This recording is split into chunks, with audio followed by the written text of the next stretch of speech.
Vamos falar um pouquinho sobre retinoblastoma. Retinoblastoma, que é um tumor do olho. Talvez seja um dos tumores do olho mais comum. Algumas pessoas vêm nos perguntando no consultório e hoje nós fizemos um vídeo sobre retinoblastoma. O que é retinoblastoma? Quais são os sintomas? Como fazer o rastreio? Como diagnosticar? E qual é o tratamento? Então, primeiro, segue a vinheta.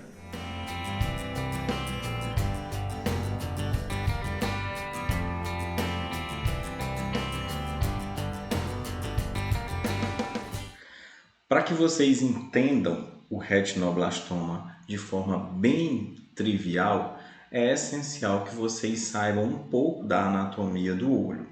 E para começarmos a entender a anatomia do olho, você deve entender primeiro a cavidade craniana. A calota craniana tem pelo menos 2 orifícios oculares, e é desses orifícios oculares que emerge uma estrutura aproximadamente circular, que é delimitada pelos ossos e tem um fundo onde se projeta a visão e uma região anterior onde se projeta o globo anterior do olho. Além dele ser circular, no seu centro apresenta outra região circular, que é a abertura do olho, que é conhecida por pupila. Ao redor dessa pupila, desenha-se uma área sombreada de coloração, que é o que dá a cor do olho, que é o aspecto da cor do olho, que é chamado de íris. Dando o tecido de sustentação desse olho e com uma cor esbranquiçada, branca, nós temos a esclera.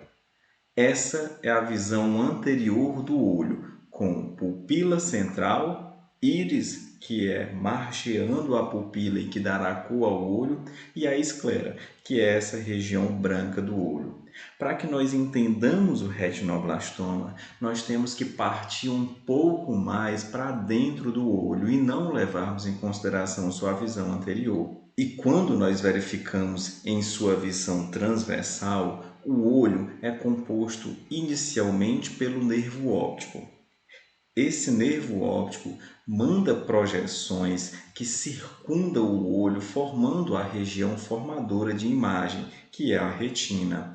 Fazendo um tecido de sustentação desse nervo óptico, nós temos o humor vítreo. Finalizando a parte posterior do olho e iniciando a parte anterior, nós temos o cristalino, que é a chamada lente do olho, que é quem modula a entrada de raios formadores de imagem, que é quem abre e fecha a angulação desses raios que formaram a imagem no interior da retina.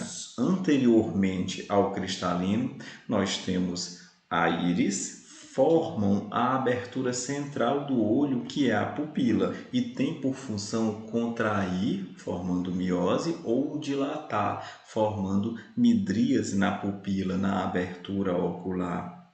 Além disso, anteriormente nós temos a córnea. A córnea é uma membrana translúcida, quase transparente, que protege o olho de agressões externas e ainda participa da modulação da imagem. Uma vez que você tem esse conhecimento básico do olho, ele ainda é formado por células, que em suas principais células nós destacamos os cones e os bastonetes. É óbvio que no processo de formação e restauração dos olhos, tanto os cones como os bastonetes, eles se multiplicam.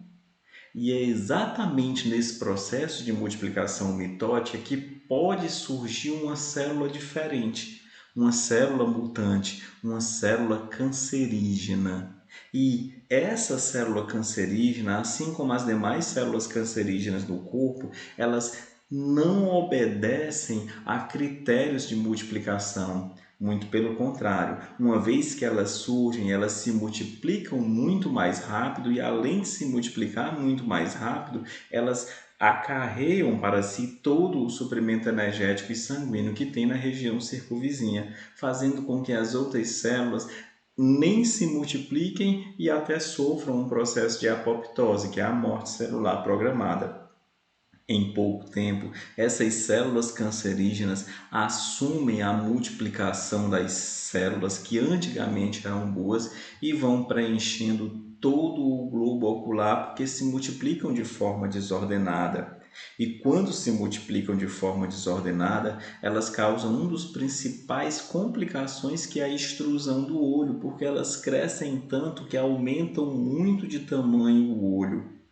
O problema não é só o crescimento, é que essas células que cresceram muito promovem o aumento do olho, mas com perca total da função do olho, porque são células que não têm o mesmo funcionamento das células normais e são células que estão ali apenas para complicar, para fazer efeito de massa, porque não exercem as funções que antes exerceriam as células normais. Por isso, o retinoblastoma é um tumor que promove degradação do olho, na maioria das vezes promovendo a enucleação, a retirada por completa do olho.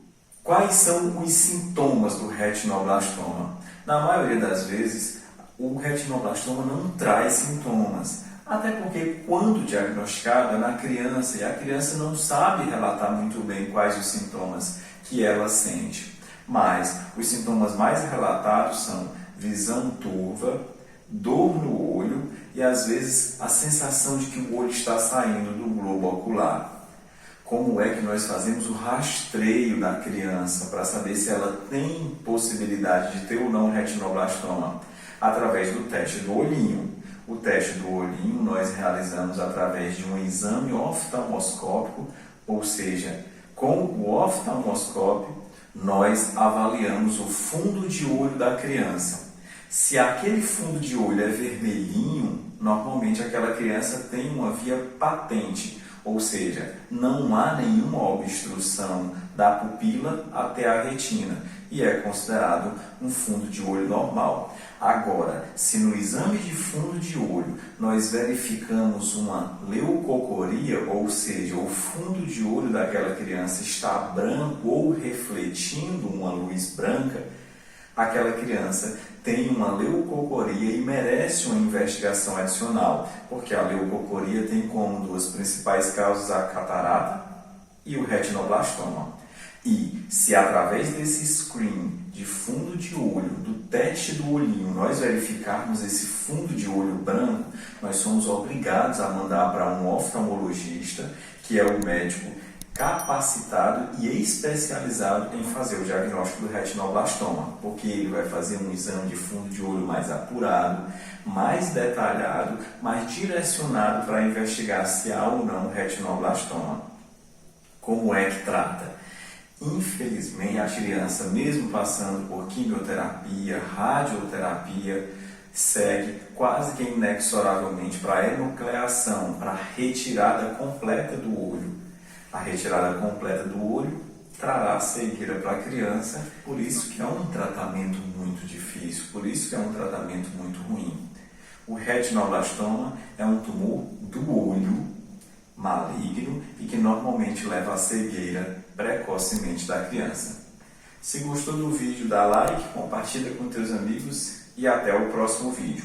Até o próximo tema, a próxima curiosidade da clínica.